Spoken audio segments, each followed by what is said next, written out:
सभी साधक को मेरा प्रणाम।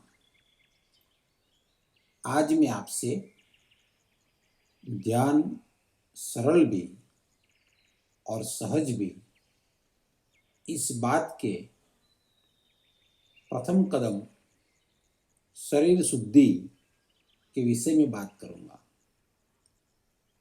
शरीर माध्यम खलु धर्म साधना, अर्थात शरीर ही धर्म का पहला और उत्तम साधन है। आपके व्यक्तित्व की परिधि या भूमिका आपका शरीर है। साधना की परिधि या भूमिका भी आपका शरीर है। इसलिए शुरुआत हम शरीर शुद्धि के प्रथम कदम से करते हैं। थोड़ा अपने आप को देखें। क्या आप बैठे बैठे या किसी से बातें करते करते पैर को हिलाते रहते हैं? जब आप अकेले होते हैं तब किसी को क्या कह सकते थे या क्या कहोगे, उसका पूर्वाभ्यास चलता रहता है। या कभी कभी खुद ही अकेले अकेले बातें करते रहते हो। इसमें सही गलत की बात नहीं है, सिर्फ इस बात का इशारा है कि साधक के तौर पे आगे की यात्रा के लिए, अंतस प्रवेश के लिए आपको अपने शरीर को समझना है।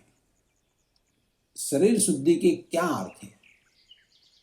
शरीर शुद्धि का अर्थ है शरीर के संस्थान में कोई भी रुकावट, कोई भी ग्रंथि, कोई भी गांठ न हो, तब शरीर शुद्ध होता है और शुद्ध शरीर अंतस प्रवेश में सहयोगी हो जाता है। शरीर में कैसे ग्रंथियां और गांठें पैदा होती है वह भी समझना जरूरी है। अगर आप बहुत क्रोधित होंगे और क्रोध को प्रकट न कर पाएंगे तो उस क्रोध की जो ऊष्मा और गर्मी होगी वह शरीर के किसी न किसी अंग में ग्रंथि पैदा कर देगी। ऐसा ही दूसरे भावों जो प्रकट नहीं कर पाते वह सब ग्रंथियां और गांठें पैदा कर छोड़ जाएगी। शरीर शुद्धि का पहला चरण है शरीर की ग्रंथियों का विसर्जन। पुरानी ग्रंथियों का विसर्जन के लिए जरूरी है महीने में एक बार, दो बार अकेले कमरे में बंद हो जाए और शरीर जैसा करना चाहे करने दे। आप देखें आधे घंटे में आप कितने हल्के फुल्के हो चुके हो। ओशो के बताए कोई भी सक्रिय ध्यान का प्रयोग करें। ओशो के सभी सक्रिय ध्यान प्रयोग में रेचन का एक चरण अभिव्यक्त रूप से या गर्भित रूप से रहता ही है। चाहे वह डायनेमिक मेडिटेशन हो, कुंडलिनी मेडिटेशन हो, सूफी वर्लिंग मेडिटेशन हो, कीर्तन मेडिटेशन हो, नाद ब्रह्म मेडिटेशन हो, डांसिंग मेडिटेशन हो, मंडला मेडिटेशन हो, लाफिंग ड्रम्स मेडिटेशन हो, संध्या काल का व्हाइट रॉब ब्रदरहुड मेडिटेशन हो। इन सब ध्यान प्रयोग के संगीत YouTube पर उपलब्ध है। और भी रेचन केंद्रित ध्यान प्रयोग जैसा कि बंद कमरे में जिब्रिस व पिलो बिटिंग, तकिए की बिटाई, आईना के सामने मजाकिया चेहरे वगैरह ध्यान प्रयोग कर सकते हैं। शरीर शुद्धि का आपको एहसास होगा। दूसरी बात, नई ग्रंथियां बनाए नहीं। उसके लिए क्या करें? बोधपूर्ण दिनचर्या से, औरों के साथ बातचीत या इंटरेक्शन से प्रतिक्रिया में जो ऊर्जा चल पड़ती है उसका सृजनात्मक उपयोग करें और नई ग्रंथियों बनने से रोके।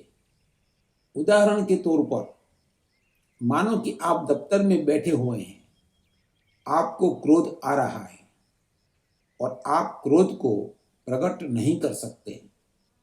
आपके भीतर जो क्रोध की ऊर्जा चल पड़ी है, उसका अपने ही शरीर में कोई विनियोग करे, ताकि औरों के साथ प्रतिक्रिया श्रृंखला बने नहीं।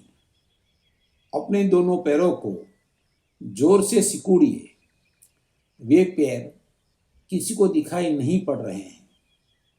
आप उन दोनों पैरों की सारी मसल्स को जोर से सिकोड़िए, जितना सिकोड़ सके पूरा खींचते जाइए। जब आपकी सामर्थ्य के बाहर हो जाए खींचना, तब उनको एकदम से शिथिल छोड़ दीजिए। आपने क्रोध की शक्ति का एक रचनात्मक रूपांतरण कर दिया।